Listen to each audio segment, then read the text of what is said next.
చెప్పండి సార్, మీ పేరు, మీరు ఎక్కడి నుంచి వచ్చారు? నా పేరు రాజశేఖర్ పట్టమంజరి అండి.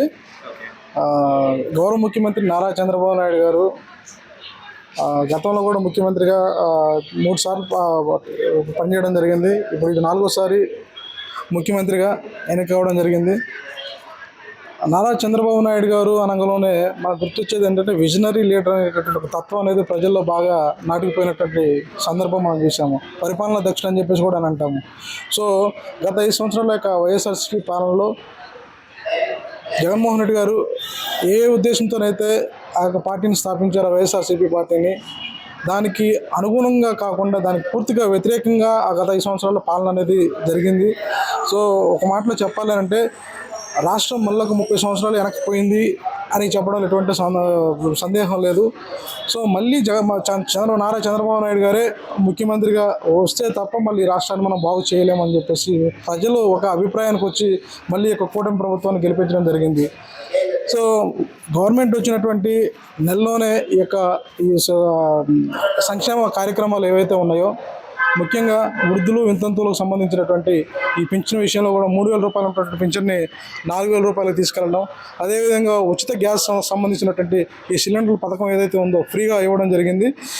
ఇప్పుడు ఇంకా కొన్ని ఈ యొక్క 6 సంక్షేమ కార్యక్రమాలు ఏవైతే ఉన్నాయో అవి కూడా మేము ఇంప్లిమెంట్ చేస్తామని చెప్పేసి గౌరవ ముఖ్యమంత్రి నారా చంద్రబాబు నాయుడు గారు మొన్న ఇప్పుడు జరుగుతున్నటువంటి అసెంబ్లీలో కూడా దీని గురించి ప్రస్తావించడం కూడా జరిగింది.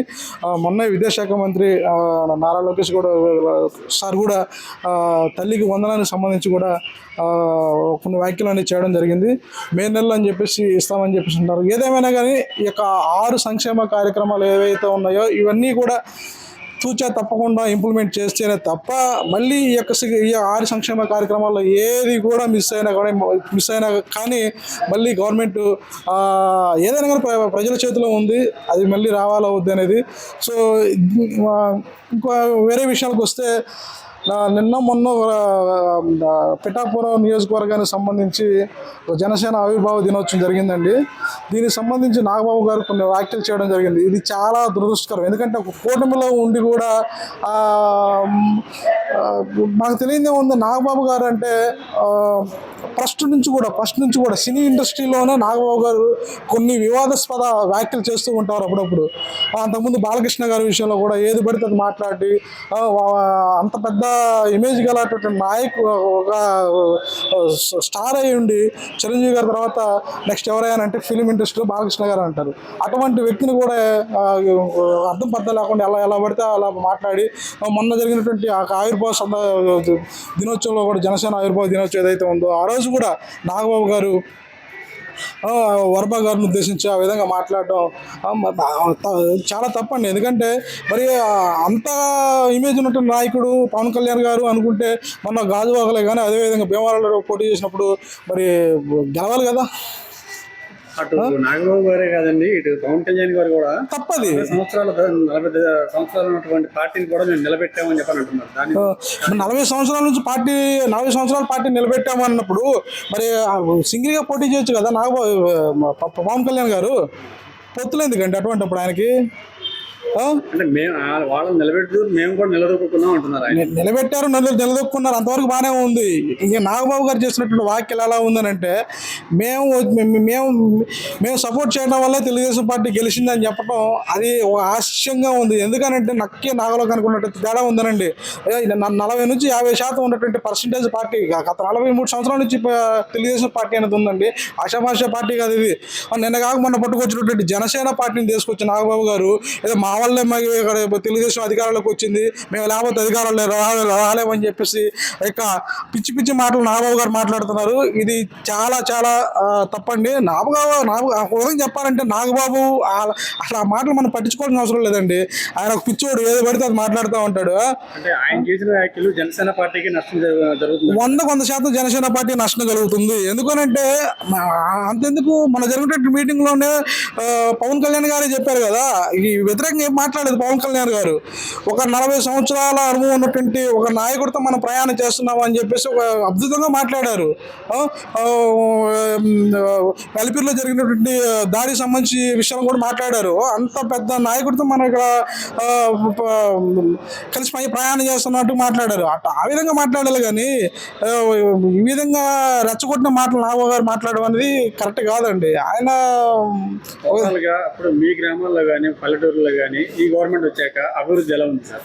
అభివృద్ధి విషయంలో బ్రహ్మాండంగా ఉందండి. ఇప్పుడు నారా చంద్రబాబు నాయుడు గారు వస్తే అభివృద్ధి ఉంటుంది, అదేవిధంగా పేదలకు సంక్షేమ కార్యక్రమాలు అందుతాయి అన్న ఉద్దేశంతోనే మళ్ళీ గెలిపించడం జరిగింది.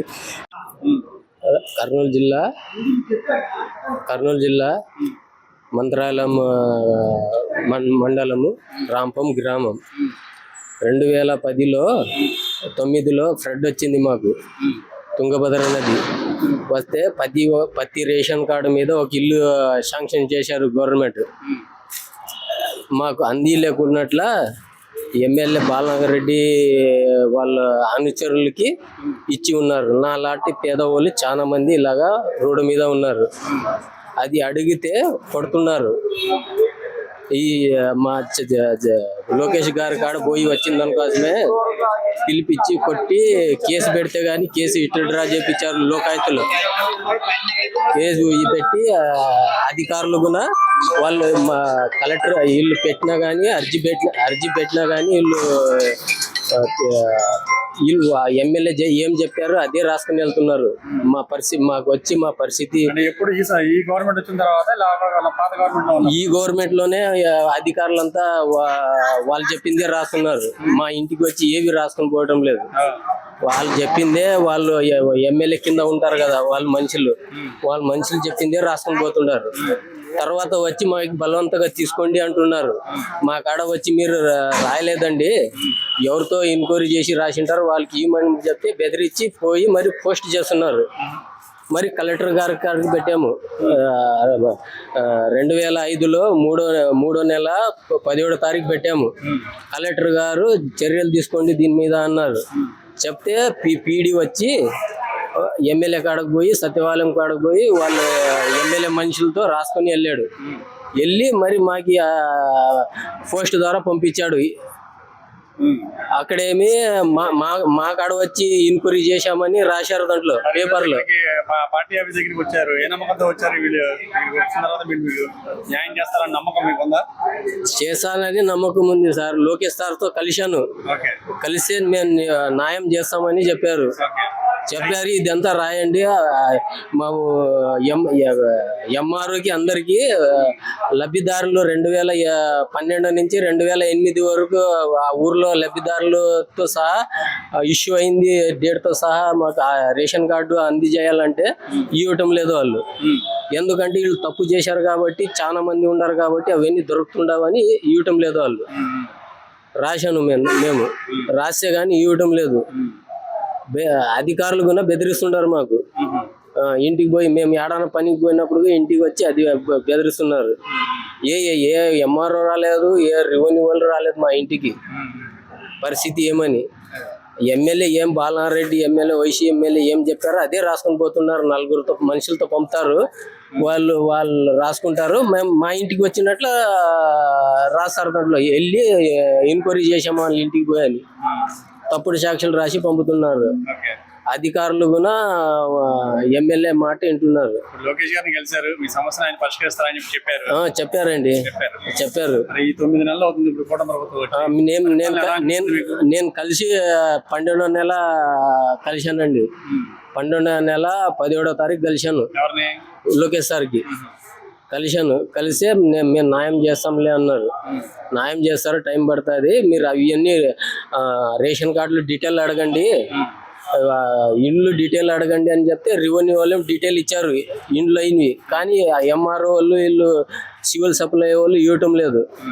ఇష్యూ అయింది 2008 నుంచి 2012 డేట్తో సహా లబ్ధిదారుల పేర్లతో సహా ఇవ్వాలని అడిగితే కానీ 2 నెలలు అవుతుండే అది ఇంతవరకు ఇవ్వటం లేదు.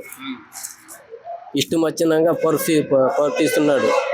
మంత్రాలయం డిఏ అయితే ఎవరు సీఎం వస్తాడు, ఏ లోకేష్ వస్తాడు ఈడ అంటున్నాడు. ఈయన అధికారిరా లేకుంటే ఏది దానికోసమే మీడియా ద్వారా నేను చెప్పగలుగుతున్నాను.